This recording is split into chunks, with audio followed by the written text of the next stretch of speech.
Coming up on the Geno Auriemma Show, presented by UConn Health. You know, sometimes it just is what you see. And regardless of what we want it to be, it is what it is. What's the line? You're only young once, but you can be immature forever. I believe that to be true. Plus, Geno reflects on his early years at UConn with one of his former players. I think he used to run with us back in the day. You remember running Horsebar Hill? I was so far ahead of you, you wouldn't even know where I was. And do I miss having a guy on our staff? Yeah, I do. that and much more You were like floating. Your feet never touched the ground. on the Geno Auriemma Show.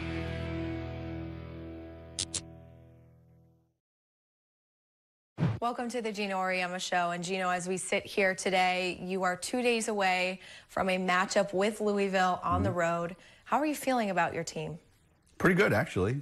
You know, we have a great opportunity. These kinds of games are great to play in because they really don't mean a whole lot in the big picture. Small picture, you know, it's kind of like a little snapshot of like, you know, where are we? Here it is, the end of January. How much progress have we made? How much progress do we still have to make? They've never beaten us down there. So, knock on wood. And I know our kids will be excited to play in the game. And for the first time in 26 years, the Louisville Cardinals have defeated UConn.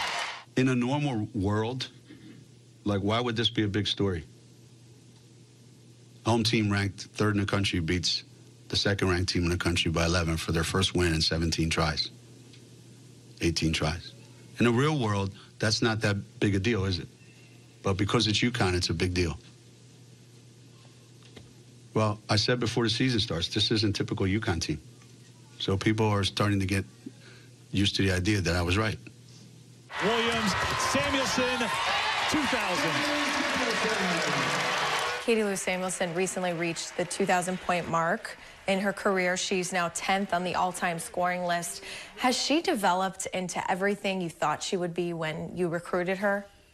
Yeah, well, it's pretty amazing that somebody just scored 2,000 points and they're 10th. You know, like, we say that and it just kind of rolls off our tongue like, yeah, you know, well, she's got a long way to go to get, you know, higher than 10th, which is kind of crazy. When Lou was coming out of high school, everybody knew that she, you know, she was a scorer. She could shoot. And because of her size, you know, she was a little bit different than most shooters. So I'm not surprised that she has scored 2,000 points. I'm proud of her because she's been able to do some other things that have helped her become a better player and have helped our team. I actually think that in these next 2 months, February and March, I think she's going to get even a lot better. So I'm pretty excited for it. You have said that natural scorers just know how to put the ball in the basket. Yeah. Would you put Katie Lou in that category? I think she's become more of a scorer. I think if you want to talk about, like, people that were just born to just score points, that would be more like Fisa, you know? I think Lou's learned how to become a scorer. I like to say that she's a great shooter who's learned how to score. Whereas Fisa's a great scorer who's trying to become a great shooter from the perimeter. So Lou's had to work really, really hard, and she's become a scorer. Her reputation was more a shooter. The bench has been a hot topic of discussion. Not by me. This year. Not by You've me. shared some frustration Right. with your second team. If they don't contribute in a meaningful way in these next few months, do you think you can still consider the season a success? Yeah. Yeah, I mean, that's like saying you have 7 kids in your family and, you know, 5 of them turn out to be superstars and 2 of them are slugs. So you're not a failure as a parent, you know? I just think that some years, you don't get anything accomplished from your bench. Some years it turns out to be tremendous, This may be one of those years where it's extremely limited.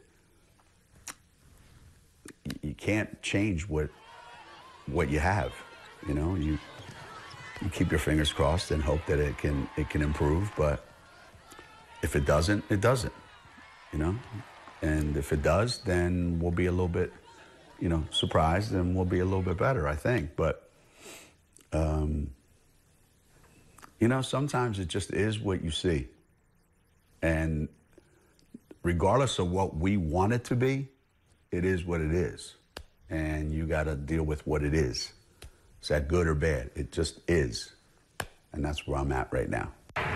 Molly, get Kristen. If you want to play more, two things have to happen. One, either you have to get a lot better, or two, the guys ahead of you have to get a lot worse.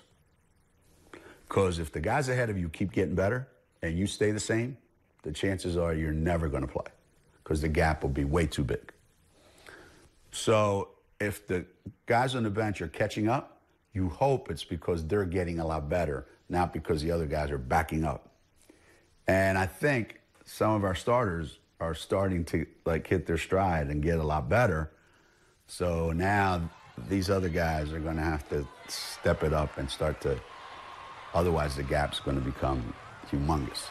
They don't have to come in and be Crystal. They don't have to help us one iota. But they can't go out there and kill us either.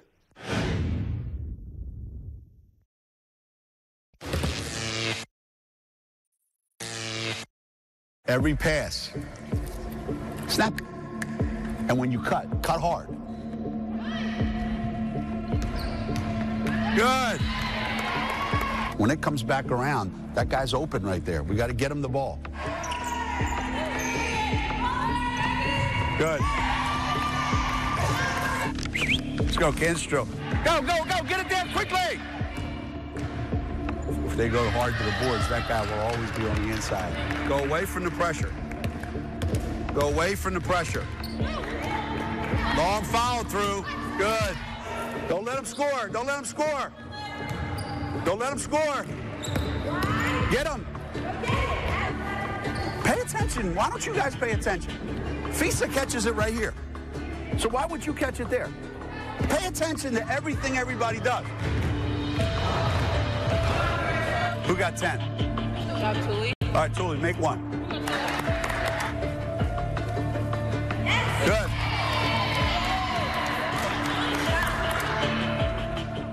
So, Geno, you've said a few times this season that this particular team doesn't have a pulse. But you've also had teams in the past that you felt were too emotional. Correct. So where is the happy medium in that? Well, the happy medium is you're able to differentiate when do we need to be right here and when do we need to be right here. Not every player, not every team can do that. The reason why we've been able to do what we've been able to do is because we know the difference between when it's time to play and screw around and have fun and act like a 12-year-old and when it's time to get to work and do what we came here to do. Some teams are just always here. Some teams, they're two peaks and valleys. So I think the teams take on the personality of their players. And maybe the player's personality this year is just want to chill. There's nothing wrong with that. It can help you in a big game to keep your composure. But sometimes you need a little bit of, and you have to be able to call on that whenever you need it. So where are we? I don't know. The Central Florida game on Sunday, I was watching them on the bench doing introductions. And they were just staring straight ahead, all five of them. Nobody said a word.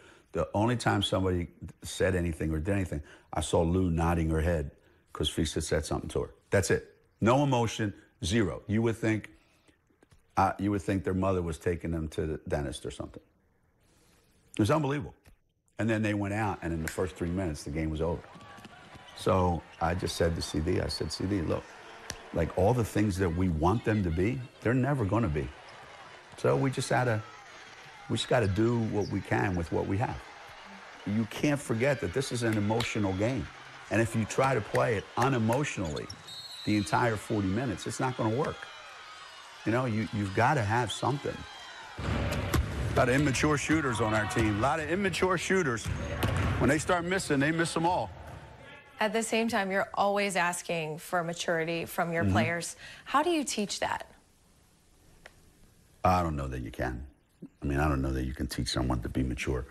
I think you can put them in situations where they have to act in a mature way. And then if they don't, you can point out that the response wasn't what you wanted. But, you know, what's the line? You're only young once, but you can be immature forever. I believe that to be true. I'm living proof of that. Has social media changed, you think, the maturity level of your players coming in and throughout college? How so? No question. I hear every coach talk about it. Every single coach I've talked to says the exact same thing, that just in the last 5 years, things have changed like almost 180. It is what, you know, I keep going back to it. It is what it is. You know, you got to deal with it. How mature do you have to be to go, that's what I think of you? Not at all. As opposed to doing it face to face. You know, how mature do you have to be to not have to own up to something that you said? You know, we got people in the news every day that don't own up to what they say. You know, so I just think there's less of an accountability, so you don't, you know, isn't that what part of growing up is being held accountable? And then the other part about being mature, I think, is this idea that you're supposed to overlook anything that happens that may cause them to feel threatened or criticized. You have to overlook it. Or you have to, excuse me, do you know that that's the third pass in a row that you threw away? Now, how many do you want me to just pretend didn't happen? 3, 4, 5? How many before all of a sudden it doesn't matter what kind of pass you throw? So that's the struggle for coaches now. Because what I'm used to 20 years ago is D throwing a pass that bounced off somebody's head and me going, you know something, you're the worst passer in the world. And she would just go, yeah, all right, fine, and just fight you back. Now, if you said that, a kid will call home and go, Coach hates me, thinks I'm a lousy basketball player.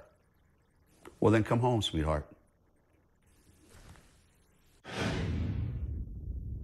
So Jasmine Lister is the newest member of your coaching staff. Correct. When you recruit new members of your coaching staff, how helpful is it to you that they have prior experience with the program? Because Lister was a graduate assistant here. When you're looking for assistant coaches, and I can't say I'm an expert at this because we haven't had a lot of turnover over the years, you know. Some people have to go through this every year or 2 years. I've always wanted a former player on the staff because I think that's a good conduit between you and the team. They can explain it. You know, I hear Shea doing that all the time, saying to kids on the team, listen, I'm telling you, this is what he means. It's important because there's a continuity there in the program. You know, it's like a reminder of this is what we are. Then the other thing I think is their ability to communicate, to be able to not pigeonhole themselves into, well, I'm just a recruiter. And my job is to become best friends with the kids I'm recruiting, which you'd be surprised how many coaches in the country, that's their job. To me, it's can they interact with the players on their level? Can they interact with the other coaches on their level? If you have somebody that can do those things, then the rest of the stuff kind of takes care of itself. So I've been lucky. We've had very little turnover, but when there has been turnover, it hasn't taken us long to find the right person. I believe you've only had one male assistant coach throughout your time. Wasn't even full time. Is that by choice or just a random thing? Mostly by choice. Mostly by choice. And also by, I think, necessity. This is, a women's basketball program that's very much in the public eye. And I think it's important that we try to give some exposure to as many young coaches, young female coaches who want to grow and become head coaches or administrators or whatever. And the more of that I can kind of, help with, and I think the better example that I'm setting for my team as well. Do I miss having a guy on our staff? Yeah, I do. Would I like to? In the perfect world? Yeah, I would. I was fortunate for a lot of years. We had Patrick, McKenna was our SID. And now Ben is our, Ben Cantor is our video guy. And there's times when he and I would just be sitting around and we'll look around and we'll go, oh my God. Come on, man, we got to go out. So it's good. I enjoy the opportunities that I'm able to provide for a lot of these young women. Like Jamel used to say, good luck. Good luck. That's what she used to say all the time. Good luck.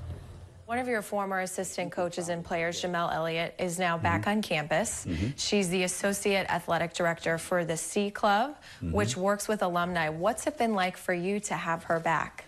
I remember talking to her about it when she, obviously when it was time that she wasn't going to be the coach of Cincinnati any longer.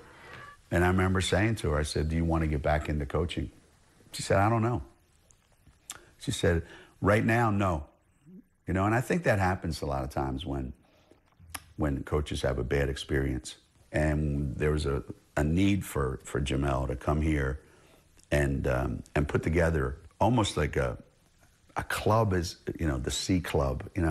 I think it's let's figure out a way to engage every former athlete that's ever played at UConn in every sport. And let's see how we can get them connected back to UConn. She's doing a tremendous job in that area, and she stops in the office every day, sticks her head in, and always checks on our players. So it's been great for me to see her. This reminds me of freshman year, Horsebarn Hill. And I think you used to run with us back in the day. You remember running Horsebarn Hill? How would you know? I was so far ahead of you, you wouldn't even know where I was. You know the problem with Horsebarn Hill, running Horsebarn Hill, is you go around and then you look up at that hill. And all you can see is the sky, right? Right. So you run, you get to the top, and then you look up, and it levels out, and there's another hill. That's the one that's a killer. You don't make them. No, I know. You're getting soft in your old age. I know. I should make them do it. You should. I know I should. She was here when this whole thing started for you. Let's go. Let's go. 92 to 96. Well, you know what I did to work out before my freshman year. The summer workout plan that Coach Mark used to give us, and I just ran the steps in my house. And thought that was going to get me ready for. I said, didn't you do anything this summer? She goes, I ran the steps. It was a stairs. It was stairs. So I'm thinking like 12 or 13. But if you do it 12 or 13 times, that's a lot of stairs. National championship, 2 Final Fours, 1,000 points, 1,000 rebounds. She was hot stuff, man. Do you still have fun like that with your players these days? Nope. They can't take a joke. Don't get me wrong. I mean, kids today are great kids. We don't have them, ever. The kind of kids you would say, man, I wish we didn't have that kid. That kid's a bad kid. It's just that there's so much going on in their lives, Like, you guys were boring.